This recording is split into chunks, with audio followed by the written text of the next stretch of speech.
The wind hit differently at 8,000 feet. Jonas Fletcher learned that the hard way during his first November in the Wind River Valley in 1834. Ice crystals formed on the inside of his cabin walls. His water bucket froze solid just 3 feet from the fireplace. And no matter how fiercely the fire burned, cold crept through the logs like they were made of thin canvas. He had built his cabin the same way nearly every trapper in the Rocky Mountains built theirs. Logs stacked tight, mud packed into the gaps, and a stone fireplace at one end. It was standard frontier construction. Everyone used it. And yet, by February, Jonas had burned through more firewood than 3 men should need for an entire winter. His hands were raw from swinging an axe. His back throbbed from dragging logs through the snow. Still the cold one every night. Worse, when spring arrived, the same cabin that couldn't hold warmth in winter suddenly trapped every ounce of heat, turning into a suffocating wooden oven. Sleep became impossible. The interior felt like a sweat lodge. Jonas wasn't alone. Every trapper and settler in the high country fought the same miserable reality. A cabin design that worked fine in the temperate eastern forests became nearly unlivable in the brutal temperature swings of the Rockies. Summer days touching 90 degrees, winter nights plunging to 30 below. A single structure had to withstand both extremes, and traditional construction simply wasn't enough. Over the next 3 years, Jonas would stumble onto a combination of techniques that quietly spread through the mountain communities. He didn't invent the methods. Many came from older trappers, native builders, or European traditions, but he blended them in a way perfectly suited for high-altitude living. The result was a cabin dramatically warmer in winter, cooler in summer, and far more efficient than anything he had built before. The story of how he figured it out involves a Swedish trapper, a Shoshone woman who thought white men built ridiculous houses, and Jonas's stubborn refusal to freeze through another winter. It's a story about understanding heat, how it really moves through a structure, and about turning raw wilderness materials into something more than shelter, something closer to a true home. Jonas Fletcher wasn't special. Born in Virginia in 1809, he spent his youth as a carpenter's apprentice before the lure of the fur trade pulled him west. In 1833, he joined a trapping brigade headed for the Rocky Mountains, part of the last generation chasing beaver pelts before the trade collapsed. He knew timber frames and board houses, but log cabins were a different world entirely. And the first one he built in the Wind River Valley proved just how much he still had to learn. He picked a promising spot, southern exposure for winter sun, a cold spring nearby, thick timber within hauling distance, and valley walls that blocked the harshest winds. On paper, it was perfect, but the moment he started building, the rookie mistakes piled up. He cut his logs in late summer, when the sap still ran heavy. He didn't season them. He stacked them with the bark still on because stripping it seemed like needless extra work. For chinking, he used whatever he could grab. Clay from the creek, moss from shaded groves, even handfuls of dry grass shoved into the larger gaps. Most critically, he built his fireplace on the north wall simply because the ground was flattest there. And proud of his speed, he threw the whole cabin together in just 3 weeks. It was a disaster waiting to happen. As the unseasoned logs dried, they shrank, opening inch-wide gaps no amount of clay or moss could ever truly seal. The bark held moisture, inviting rot and insects. The clay chinking cracked with the first hard freeze, then crumbled out completely. The moss dried and fell in chunks. And the grass? It became a convenient highway for mice. But the worst mistake was one Jonas couldn't see. His cabin had almost no thermal mass inside the insulated envelope. The stone fireplace sat against the outer wall, so half its radiant heat spilled uselessly into the frozen night instead of warming the interior. The log walls pulled heat away faster than the fire could replace it. On the coldest nights, Jonas watched frost creep across the inside of the walls, even with the fire blazing. By spring, he had burned 4 cords of firewood per month, 3 times what a cabin should need. When summer came, he abandoned the cabin completely, sleeping outside because the interior stayed hot long after sunset. Jonas knew something was fundamentally wrong, but he didn't know what. The answer began arriving in the fall of 1835, when a Swedish trapper named Niels Bergström passed through the valley. Bergström was one of the old-timers, Men who had survived decades in the mountains when others froze or starved within years. The moment Niels saw the cabin, he understood. "You're cold here," he said flatly. Jonas didn't bother denying it. "Colder than I've ever been," Jonas admitted. "Logs are tight, mostly. Got a good fireplace." Niels circled the cabin, pushing on logs, inspecting the chinking, studying the fireplace. Finally, he shook his head. "Your cabin is built backward," he said. "You have made the fire warm the ground outside instead of the floor inside. The cold lives in your walls instead of staying where it belongs. Outside." Jonas stared blankly. None of that made sense. So Niels broke it down in the simple, practical way of a man who had learned these lessons in sub-zero nights and windy mountain passes. Heat, he explained, moves in predictable ways. It radiates from hot surfaces like a fire or sun-soaked stone. It travels through solid materials. And it goes wherever there is less of it. In a poorly designed cabin, cold doesn't just stay outside. It pushes inward relentlessly, finding every crack, every thin surface, every exposed joint. Jonas had built a cabin that fought a constant losing battle against the environment. Niels pointed to the fireplace. "You placed your heat against the outer wall. Half the fire warms the night air. Only half warms your home." He tapped the logs. These were cut too wet. They shrink. They leak. They breathe cold. He scraped the chinking with his knife. Clay without fiber cracks. Grass invites vermin. Moss falls apart when dry. Then Niels ran his hand along the inside wall. "These logs," he said, "are your enemy. They are thick, yes, but they have little mass. They cannot store heat. So the cold passes through them easily. And your fire must work forever." That was the moment Jonas realized his cabin wasn't just uncomfortable. It was fundamentally flawed in design. And over the next few years, the changes he made, largely inspired by what Niels taught him and what a Shoshone family later showed him, would transform high country cabin building. Heat moved in predictable ways, Niels explained. It radiated from hot surfaces. It conducted through solid materials, quickly through some, slowly through others. And it rose, which was why the ceiling of any cabin always felt warmer than the floor. In Jonas's cabin, every one of these natural movements worked against him. His fireplace radiated half its warmth straight into the exterior wall, and the logs conducted that precious heat outward into the night. Warm air rose into the roofline and escaped through gaps Jonas never sealed. And while log walls looked thick and solid, they weren't very good insulators. Worse still, the cabin had almost no internal mass to hold heat. So when the fire died down, the warmth vanished within minutes. "In the old country," Niels said, "we learned long ago how to keep warm. You build the heat storage inside the house, not outside. The fireplace must be in the center, or at least not touching the outer walls. The stone must sit in the warm air so it absorbs heat and gives it back slowly through the night." He described the best-built mountain cabins he'd seen, creations of trappers who learned through bitter winters and near-frozen mistakes.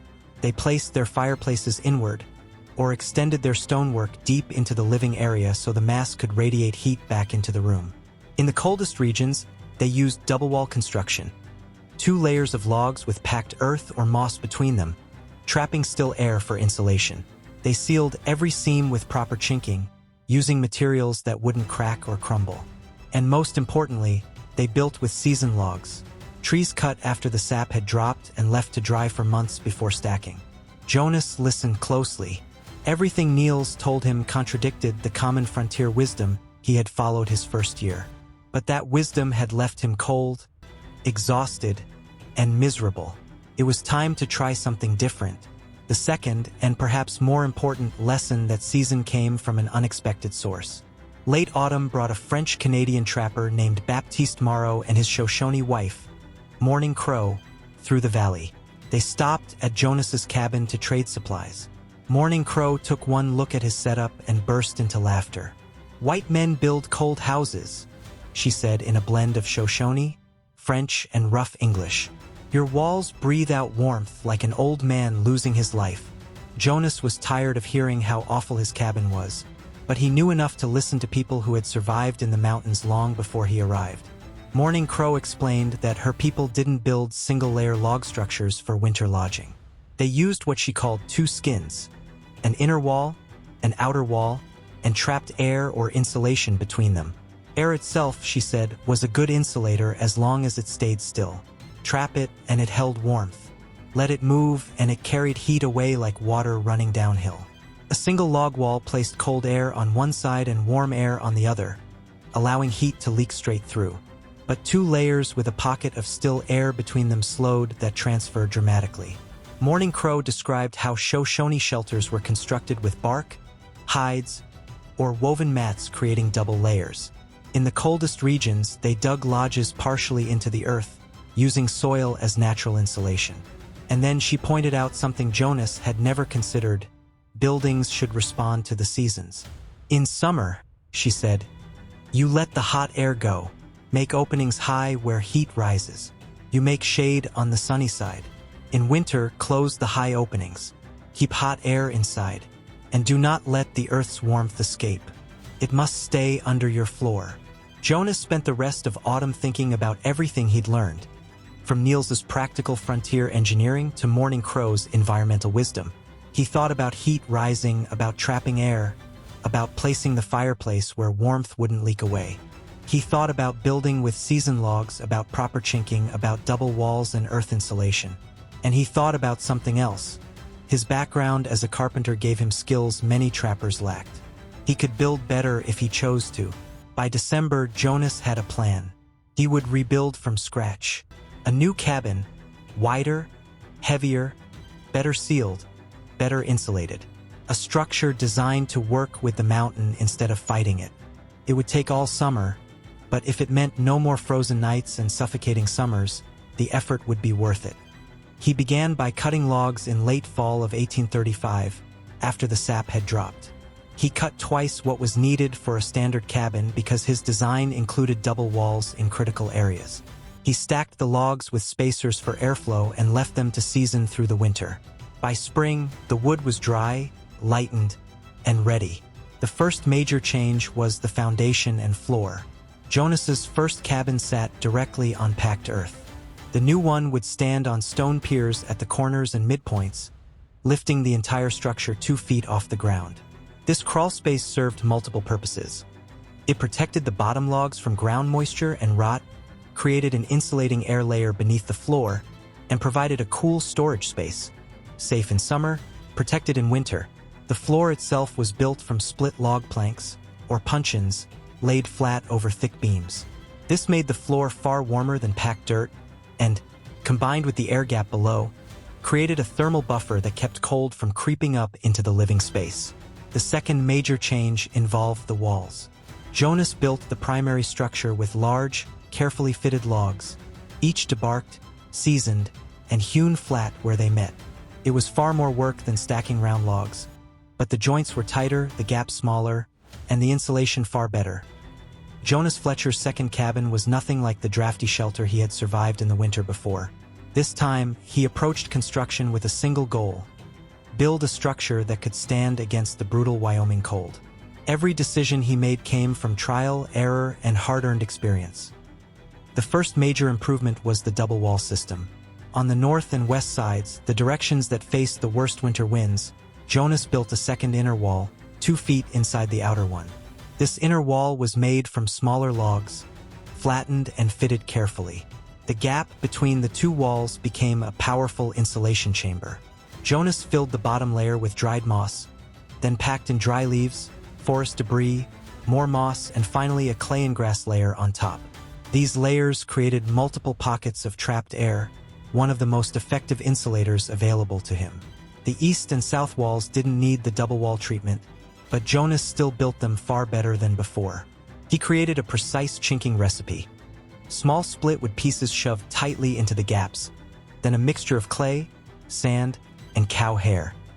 He had traded a bag of hair trimmings from a settler down the valley.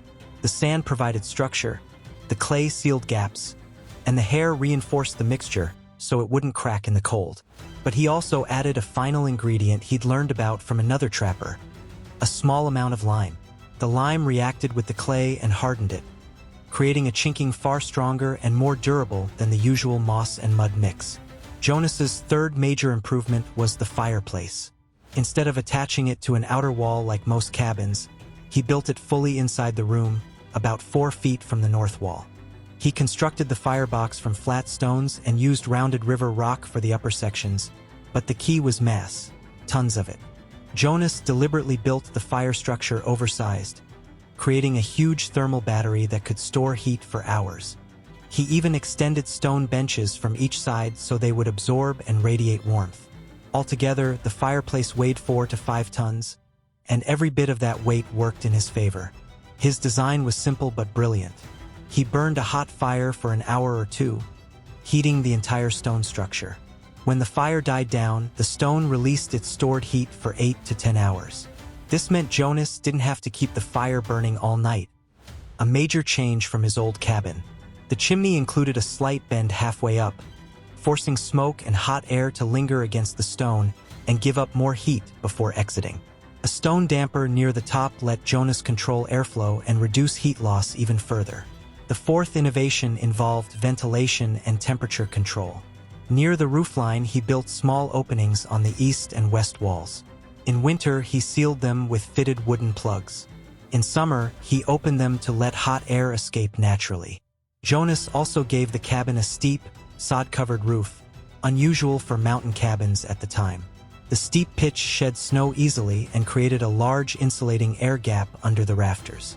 Over a layer of cedar shakes, he spread clay for waterproofing, then added rich soil framed in place along the eaves.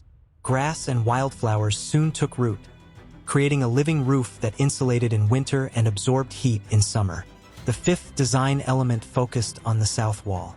Jonas placed his main door and 2 small windows on the side facing the winter sun. Glass was expensive, so the windows were small, but perfectly positioned to catch maximum sunlight during the cold season. Wooden awnings shaded them in summer. Inside, Jonas placed thick stone slabs beneath each window. During the day, sunlight warmed the stones. At night, they slowly released the stored heat, a primitive but effective form of passive solar heating. By early September 1836, the cabin was complete enough for Jonas to move in, though he continued refining it through the fall. Other trappers who passed through the valley were skeptical. The double walls seemed like unnecessary work. The interior fireplace looked oversized and strange, and many believed the sod roof would collapse. Jonas ignored the chatter and kept building. The first test came in October. A sudden cold front pushed temperatures below zero at night. Jonas built a hot fire for 2 hours, heated the stone mass, then let the flames die down. By evening, the cabin was comfortably warm without a roaring fire. He slept with no coat and woke to a cabin that was still warmer than his old place had ever managed. The stones were warm to the touch, the walls showed no frost, and the room temperature had dropped only slowly through the night. The real proof came in January when the deep winter arrived. Several nights hit 30 below. Jonas followed his routine: hot fire in the afternoon, let it die down at night. The thermal mass held heat until morning. The double walls blocked incoming cold. The chinking kept drafts out. The raised floor prevented freezing ground temperatures from creeping upward. Jonas used less than half the firewood he had burned the year before, and the cabin stayed comfortable enough for him to work barehanded indoors. Word spread quickly. By 1838, trappers throughout the Wind River Valley were copying pieces of Jonas's design. Some built double walls only on the north side. Others centered their fireplaces to increase thermal mass. Many began using Jonas's chinking recipe. A few adopted sod roofs or added ventilation openings. Everyone adjusted the methods depending on available materials, but Jonas's ideas formed the foundation. The summer of 1837 proved the cabin's second strength: cooling. While other cabins baked in the heat, Jonas's remained cool. The sod absorbed solar heat, the walls slowed thermal transfer, and the high vents let hot air escape. The massive fireplace stones, now cool from winter, acted as a sink for excess warmth. By opening the door during early morning coolness and closing it by mid-morning, Jonas trapped cold air inside, and the cabin stayed comfortable all day. Over the next decade, the design spread beyond trappers. As settlers arrived, they adopted and improved the methods. Better fireplaces, improved chinking, and more refined ventilation appeared. But the core remained Jonas's approach: insulation, thermal mass, smart ventilation, and adaptation to climate. Jonas stayed in the valley until 1843, eventually marrying a Shoshone woman and raising 3 children in the cabin. The structure stood for over 40 years, weathering storms, heat, cold, and time. When Jonas finally left it in the 1860s, the logs were still solid, the roof intact, and the chinking firm, a testament to one man's determination to learn from the land and master the mountain climate. When Jonas Fletcher decided to rebuild his cabin in the summer of 1836, he approached the project with lessons learned from a brutal winter that nearly killed him. This time, he built not for speed, but for survival, and every part of his design reflected careful thinking about heat, cold, wind, and the way a mountain cabin should truly work. Jonas began with the walls. He knew the north and west sides took the full force of the winter winds, so he built a second wall 2 feet inside the main exterior wall. This inner wall was made from smaller, hand-hewn logs. The space between the 2 walls became a packed insulation chamber. Layers of dried moss, leaves, forest debris, more moss, and finally a clay and grass mixture. Those trapped layers of air and natural insulation dramatically slowed the transfer of cold. The east and south walls didn't get a double layer, but Jonas built them with far more care than his old cabin. First came a base of tightly wedged split wood pieces. Over that, he applied a mixture of clay, sand, and cow hair, a recipe he had developed through trial and error. He even traded for a bag of hair trimmings from a rancher down the valley. The hair kept the clay from cracking, the sand gave it structure, and the clay sealed everything tight. But Jonas improved the mixture even further by adding lime. A trapper had taught him that lime in the chinking hardened the mixture and made it more water-resistant. Jonas couldn't explain the chemistry, but he trusted the results, and the results were excellent. His next major innovation changed everything: the fireplace. In his old cabin, it sat on the outer wall like most frontier homes. This time, he moved it 4 feet inside the cabin. He built it from carefully chosen stones: flat ones for the floor of the firebox, rounded reverse stones for the upper structure. But the important part was its mass. Jonas created a fireplace and chimney far larger and thicker than necessary, using tons of stone to create a giant thermal battery in the middle of the cabin. When he burned a hot fire for an hour or 2, that mass absorbed the heat. Then, as the night fell, the stones slowly released warmth for 8 to 10 hours. Jonas no longer needed to keep a fire going all night. The stone did the work. He even added stone benches on each side of the hearth, which doubled as seats and extra heat-storing mass. The chimney had its own innovation. About 5 feet above the firebox, Jonas built a slight bend, forcing smoke to linger and transfer more heat to the stone before escaping. At the top, a stone damper could be partially closed to keep warm air inside while still letting smoke out. Ventilation came next.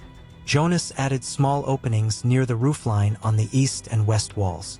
In winter, he sealed them with fitted wood plugs and clay. In summer, he removed the plugs to let rising hot air escape.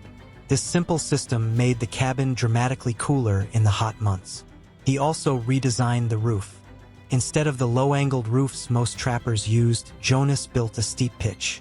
It shed snow more efficiently, created a larger insulating air gap, and most importantly, allowed him to add a sod layer. First came split cedar shakes, then a clay moisture barrier, then a thick layer of soil held in by wooden frames. Grass and wildflowers rooted into it, forming a stable, living blanket that insulated the cabin year-round. For the south side, Jonas placed the door and 2 small windows to catch maximum winter sunlight. He couldn't afford large panes, but the positioning mattered more than size. Wooden awnings shaded them in the summer, keeping heat out.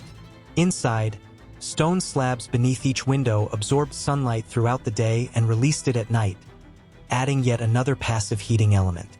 Construction lasted most of the summer. Trappers passing by teased him for the double walls, the huge fireplace, and especially the sod roof. But Jonas kept working, finishing enough to move in by early September. The first test came in October during an early freeze. Jonas lit a strong fire in the afternoon. By evening, the stones radiated comfortable warmth long after the flames settled to coals. For the first time in years, he didn't need his heavy coat inside. After he let the fire go out completely at midnight, he woke at dawn to find the cabin still warm enough to sit without shivering. The stone fireplace was still warm to the touch. But the true test came in January. Temperatures dropped to 30 below for days. Jonas used the same routine. A hot fire for a few hours each afternoon, then let it die naturally. The cabin stayed warm through the night. No frost formed on the interior walls.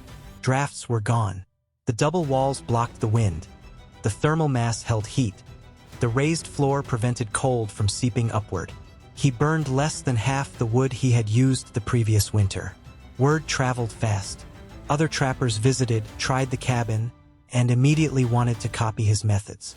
Soon, cabins throughout the Wind River Valley began borrowing pieces of Jonas's design. Some added double walls only on the north side. Others built interior stone fireplaces. Many adopted his lime-reinforced chinking recipe. By 1838, multiple cabins featured variations of his system. A French-Canadian trapper used a hybrid wall design. Brothers from Kentucky built an enormous central fireplace that stayed warm for 24 hours.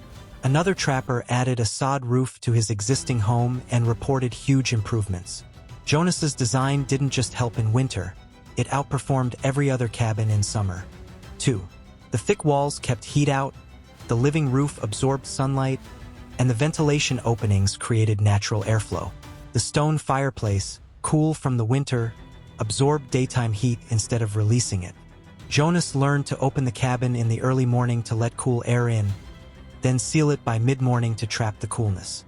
The thermal mass kept the interior steady through the heat of the afternoon.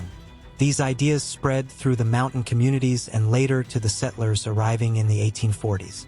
Techniques improved with time, but the foundation came from Jonas's hard-earned experience. Jonas stayed in the valley until 1843, eventually marrying a Shoshone woman and raising 3 children in that same cabin. It stood for more than 40 years, surviving storms, summers, winters, and everyday life. A testament to what one man could build when necessity forced him to think differently. And so, Jonas Fletcher's cabin wasn't just a shelter. It became a blueprint for survival in the harshest corner of the American frontier. His ideas spread from trapper to trapper, valley to valley, shaping the way mountain homes were built for decades. If you enjoyed this story of frontier ingenuity, make sure to like the video, subscribe to the channel, and join us next time as we uncover more forgotten pieces of American history. Thanks for watching.